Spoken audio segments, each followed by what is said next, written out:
Hey guys and gals, it's your buddy Drew with Living History's Mysteries and Ferocious Feline Productions. You know, of all the things we talk about on this channel, between the historic mysteries and our paranormal investigations and our looks back into myths and legends around the world, one subject in particular has always fascinated me, and that is the myths and legends coming out of my own state of Michigan. Quite a long time ago, we done a video on a legend from here in Michigan, and the more I've looked into it, the more I've realized that not only is it here, but it's also been reported in the states of Ohio and Connecticut. I'm talking, of course, about Melon Heads. What are they? Where'd the story come from? What's the origin? Today, we're going to take a look into those origins and some possible explanations. Check this out. This is good. From sightings of black-eyed children to the dogmen of Michigan and the recent flying humanoid seen over Chicago, it was seen that there are many strange and unknown creatures out there which take a human form. Some of these are commonly found in popular myth and legend. I have, however, recently found a strange humanoid which is not so commonly known: the Melon Head. Strange sightings have been occurring for the longest time, and reports continue to come in to this very day. The description of this creature can vary greatly. From the old legends, it is said to be a small creature that could be considered comparable to an elf or a gnome. A more modern sighting of the Melon Head reported that the humanoid was larger than the normal size of around 3 to 4 feet.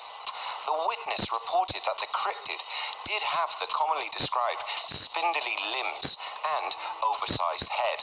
These melon heads are considered shy, and when they are seen, it's normally only a quick glimpse. Other stories claim them to be a ravenous, vicious little beast, quickly attacking anyone who is unfortunate enough to get too near.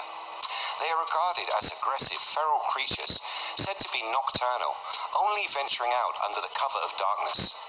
Hidden by the dark, they are said to terrorize or even kill and eat people who wander into their territory, and even each other on occasion. With those who have disappeared in Melonhead country, sometimes said to have fallen victim to the vile creatures.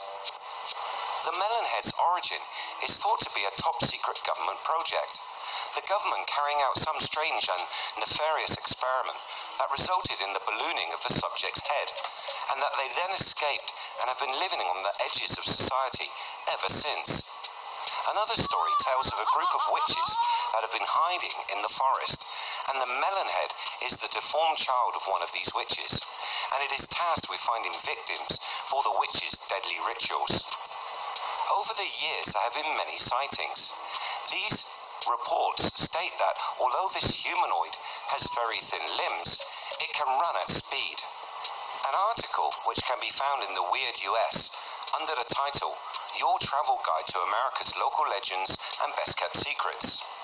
A man named Tony told the tale of how he had been traveling the dark roads of Chardon, Ohio, in the heart of Melonhead territory. This is when he says he drove up a dark lane and, looking out of the car window, saw a creature running alongside his vehicle. The vehicle Tony was in was moving at approximately 40 to 50 miles an hour, and the strange beast easily kept pace, running parallel to the car. Tony commented, saying, "It didn't look like anything I've heard about in the stories." He said that the height of the mysterious creature was comparable to himself, at around 5'7". The sprinting apparition wore brown pants. These pants were very torn up. The seams of these breeches were held together with what looked like corn husks. The torso was covered by a flowing white shirt. This shirt was very dirty, being covered in brown and red stains. The head was very large and dark brown in colour. The eyes bulged out, and the ears had disappeared, leaving 2 holes in the sides of the head. The appearance of the humanoid looked like someone had attempted to inflate the cranium, like a balloon. Tony says that after getting a good look at the melon head, it quickly veered off into the woods and vanished. Another sighting of the melon head, well, I should say melon heads, as there were multiple cryptids, seen at the same time, happened in Michigan. Kelly Top Bedrosian claims she experienced her encounter when she and some friends explored the ruins of an old estate. The group claimed they spotted a strange man standing in a field. He stood out as his silhouette had a disproportionately large head. They watched this shape as it then began walking towards them. The group started calling out, but there was no response. They say that instead of answering, the man, or whatever it was, started to run toward them. This scared the woman. They made a mad dash for their car, jumped in and sped away. They then saw more of these strange humanoids hiding in the woods that lined the road as they made their getaway. The stories of the melonhead have begun to spread into neighboring counties. And as the story grows, it would seem the appearance and abilities of the melonhead change too. The strange creatures still live out in the wilderness, often haunting or hunting on remote rural roads, their numbers growing over the years.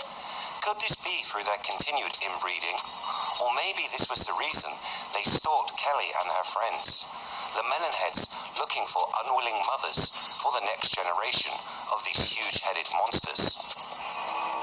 Whatever they are, stories of these bizarre entities with their oversized heads stalking the woods of Ohio have continued for years. The different versions of the story saying that they are inbred cretins running amok, to government-created mutants, and even escaped hydrophilic patients from an insane asylum. The terrifying idea that a group of pale, vicious cannibals with huge heads stalk the dark forest, killing animals and humans, could be pure urban legend. Yet, the reported sightings have not stopped. Could these melonheads be real? If they are real, what are they, and where did they come from? Let me know what you think in the comments below. If you enjoyed the video, don't forget to hit that like button, and maybe help the channel out with a subscribe. Thanks so much for watching. See you next time. Welcome back.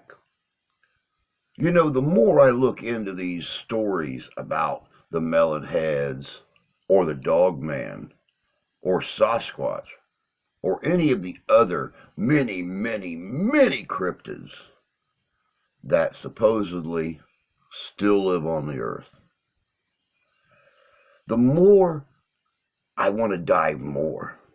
I want to find out these truths behind these legends, the origin stories, where these things came from. What are they?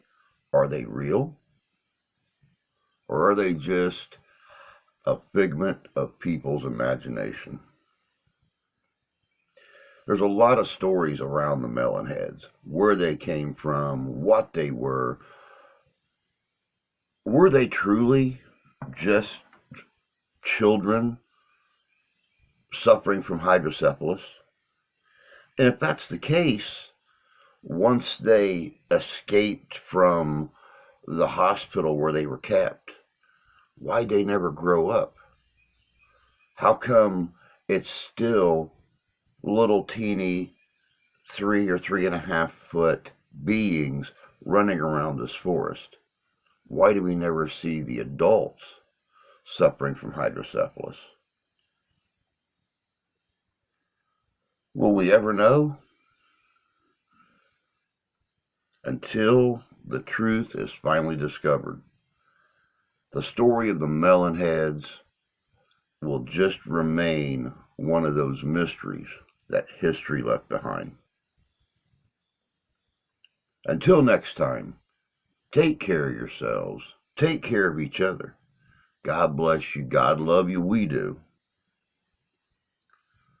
And we'll see you out there.